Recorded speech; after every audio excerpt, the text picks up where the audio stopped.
कहानी की शुरुआत में हम मावका नाम की एक लड़की को देखते हैं जिसके पास बहुत सारी मैजिकल पावर्स थी और वो जंगल के बीच में स्पूकी नाम के एनिमल के साथ रहती थी। अब मावका अपनी शक्तियों की मदद से जंगल की सर्दियों को खत्म कर देती है और वहाँ पे वसंत ऋतु ले आती है, जिसकी वजह से जंगल का नजारा बहुत ही ज्यादा प्यारा हो जाता है। उसके बाद हम पास ही में बसे एक छोटे से गांव को देखते हैं जहाँ पे लोग म्यूजिक को बहुत ही ज्यादा पसंद किया करते थे। उसी गांव के बीच में हम लूकस नाम के एक लड़की को भी देखते हैं जो कि एक बहुत बड़ा गायक बनना चाहता था। तभी गांव के अंदर कुछ लोग आते हैं और वो लोगों को पैम्पलेट देते हैं जिसके अंदर लिखा था कि किसी इम्पोर्टेंट काम के लिए लोगों को बहुत सारे पैसे दिए जाएंगे। लेकिन ये पढ़ने के बाद भी लूकस को उस जॉब में इंटरेस्ट नहीं आता। तभी वहाँ पे एक बच्चा आता है जो लूकस से कहता है कि तुम्हारे अंकल बहुत ही ज्यादा बीमार हैं, जिस वजह से लूकस भागते हुए अपने अंकल को देखने के लिए जाता है। तभी वहाँ पे क्याना नाम की एक लड़की आती है जो गांव के सभी लोगों को बताती है कि यहाँ पे पहले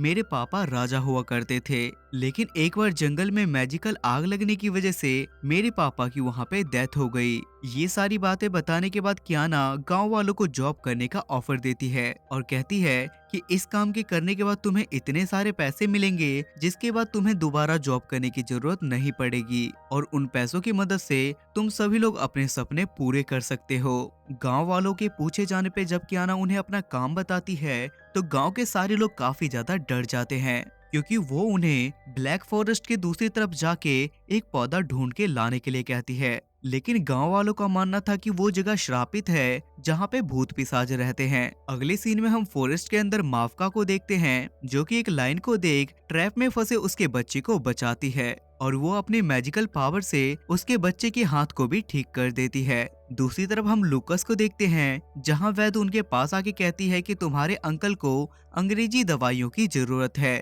जो कि तुम्हें शहर जाके लानी पड़ेगी, जो कि सस्ती बिल्कुल भी नहीं है। जिस वजह से लूकस जल्दी से जाके अपना गुल्लक तोड़ता है, लेकिन उसके बाद भी उसके पास पैसे कम पड़ रहे थे, जिस वजह से उसे क्याना का ऑफर याद आता है और वो सीधा घर से निकल के उसी के पास जाता है जहाँ पे लूकस और क्याना डील करते हैं। और वहाँ पे क्याना बताती है कि तुम्हें इसी पत्ते के पेड़ को ढूंढ के लेके आना है और बदले में तुम्हें मुंह मांगी रकम मिलेगी। दूसरी तरफ हम डार्क फॉरेस्ट के अंदर गार्डियंस और वहाँ पे बहुत सारे जीव को देखते हैं, जिसे देखने के बाद हमें पता चलता है कि उस जगह पे जरूर कुछ खास है। तभी हम वहाँ पे मापका को भी देखते हैं जहाँ पे गार्डियंस उन सभी लोगों को बताते हैं कि आज रात जंगल की सारी पवित्र शक्तियाँ किसी अगले गार्डियंस को चुनेगी, क्योंकि अब मैं इन शक्तियों को संभालने के लिए बहुत ही ज्यादा बूढ़ा हो चुका हूँ। जिसे सुनने के बाद सभी लोग ये सोचने लगते हैं कि आखिर अगला गार्डियंस कौन बनेगा। वही हम टीना नाम की एक लड़की को भी देख पाते हैं जो सोचती है कि अगला गार्डियंस तो मैं ही बनूंगी क्योंकि मैं बहुत ही ज्यादा शक्तिशाली हूँ। वहीं दूसरी तरफ हम लूकस को भी देख पाते हैं जो क्याना के चेलों के साथ उस फॉरेस्ट में पहुंच गया था। वहां पहुंचने के बाद क्याना के चेले कुछ एनिमल्स को मारने की कोशिश करते हैं, लेकिन लूकस वहां पे उनकी जान बचा लेता है,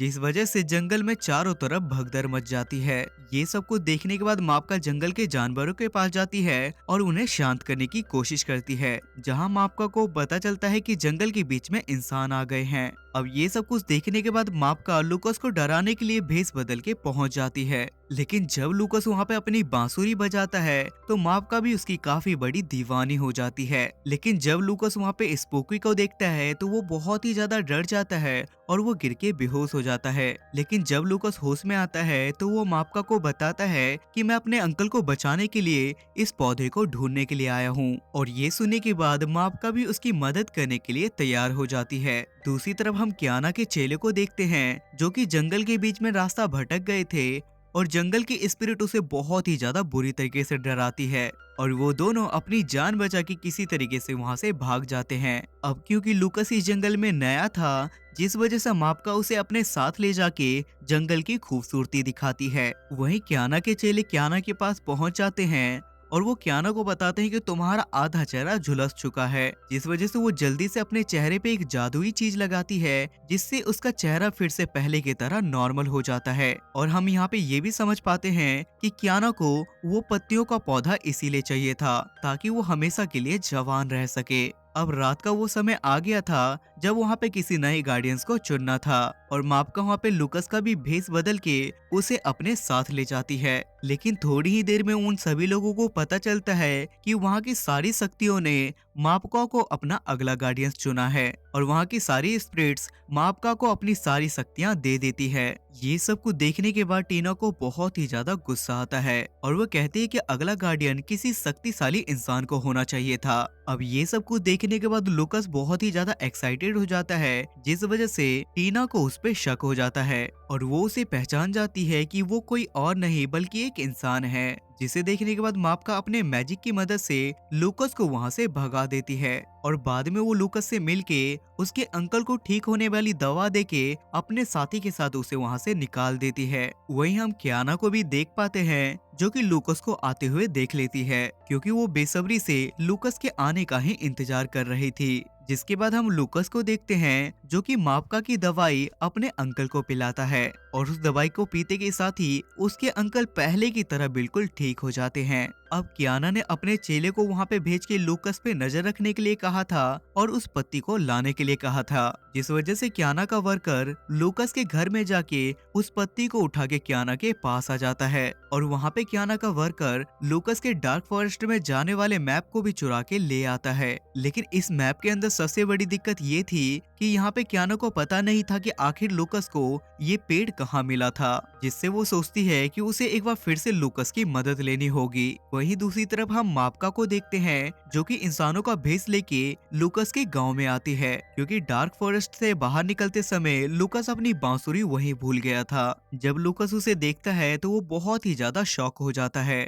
जिसपे मापका उसे कहती है कि मैं यहाँ पे तुम्हारी बांसुरी लौटाने के लिए आई हूँ। जिसके बाद लूकस मापका को अपने साथ गांव घुमाने के लिए ले जाता है और दोनों साथ में बहुत ही ज्यादा मस्ती करते हैं और बातों ही बातों में लूकस मापका को अपना एक लॉकेट भी देता है। लेकिन जब लूकस वहाँ पे अपनी बांसुरी बजाता है तो उसकी धुन को सुनने के बाद मापका गलती से अपने असली रूप में आ जाती है, जिसे देखने के बाद गांव के सारे लोग काफी ज्यादा डर जाते हैं। लेकिन वहाँ पे कियाना के वर्कर आके मापका को पकड़ लेते हैं। रात में कियाना सभी लोगों से कहती है कि इन जैसे ही डार्क फॉरेस्ट में रहने वाली स्पिरिट ने मेरे पापा को मारा था, इसलिए अगर हम लोगों को यहाँ पे जिंदा रहना है तो हमें भी इसे मार देना चाहिए। लेकिन वहाँ पे स्पूकी किसी तरीके से मापका की मदद करता है और वो उसे आजाद कर देता है। तभी वहाँ पे डार्क फॉरेस्ट के पुराने गार्डियंस आ जाते हैं जो कि मापका को अपने साथ उसकी जान बचा के वहाँ से ले जाते हैं। लेकिन वहाँ से जाते समय मापका के गले से लूकस का लॉकेट गिर जाता है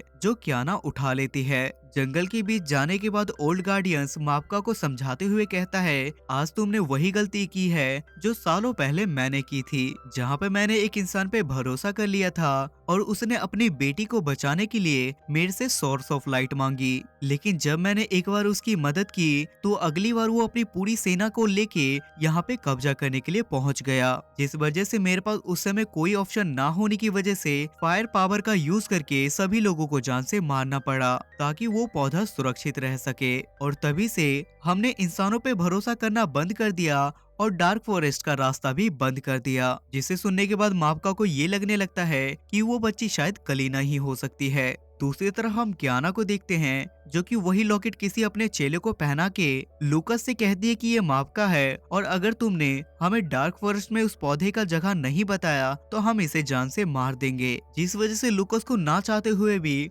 डार्क फॉरेस्ट में उस पौधे की जगह के बारे में बताना पड़ता है और उसके बाद कियाना उसे एक तहखाने में बंद करके वहाँ से चली जाती है और कियाना गाँव वालों के पास जाके सभी लोगों को बताते हुए कहती है कि लूकस को डार्क फॉरेस्ट के डीमन उठा के ले गए। जिसके बाद हम डार्क फॉरेस्ट के भी सारे जीव को देख पाते हैं जो कि इंसानों से लड़ने के लिए तैयार हो गए थे। लेकिन वहाँ पे लड़ने से पहले मापका बात करके प्रॉब्लम को सॉल्व करने का डिसाइड करती है, जहाँ पे मापका कियाना के पास जाके बोलती है कि बहुत समय पहले हमारे लोगों ने तुम्हारी जान बचाई थी। जिसपे कियाना उसे बताते हुए कहती है कि वो राजा की बेटी नहीं बल्कि उसकी वाइफ थी और राजा यहाँ पे दोबारा इसलिए आया था ताकि वो अपनी बीवी को हमेशा के लिए जवान रख सके और उसकी वाइफ और कोई नहीं बल्कि मैं ही हूँ। और वो मापका को ये भी बताते हैं कि लूकस को यहाँ पे मैंने ही भेजा था ताकि वो पैसे लेके मेरा काम कर सके। तभी वहाँ पे डार्क फॉरेस्ट के स्पिरिट और इंसानों के बीच में फाइट शुरू हो जाती है। तभी हम वहाँ पे लूकस के डॉग को भी देख पाते हैं जो कि एक पेड़ की टहनी के नीचे फंस जाता है और हर्ष और स्पूकी आके उसकी जान बचा लेते हैं। जिसके बाद वो डॉग हर्ष और स्पूकी को अपने साथ ले जाता है और वो तीनों मिलके लुकस को तहखाने से निकाल के उसकी जान बचाते हैं। अब यहाँ पे फाइट बहुत ज्यादा बढ़ चुकी थी और काफी कोशिश करने के बाद भी माप्का अपने शक्तियों का उपयोग नहीं कर पा रही थी, क्योंकि अंदर ही अंदर वो बहुत ही ज्यादा परेशान थी। जिस वजह से माप्का वहाँ पे फायर पावर यूज करने का डिसाइड करती है और इसमें बहुत ज्यादा खतरा होने की वजह से उसकी जान भी जा सकती थी। लेकिन माप्का यहाँ पे अपनी परवाह नहीं करती और उस फायर पावर की यूज में इंसानों के साथ साथ सारे स्पिरिट्स भी आ रहे थे। लेकिन जब लुकस वहाँ पे पहुँचता है तो वो माप्का को शांत करने की काफी ज्यादा कोशिश करता है, लेकिन उसकी आवाज माप्का तक नहीं पहुँचती। जिसके बाद लुकस वहाँ पे अपनी आवाज पहुँचाने के लिए बांसुरी बजाने लगता है और उसकी आवाज सुनने के बाद माप्का धीरे धीरे अपने नॉर्मल रूप में आने लगती है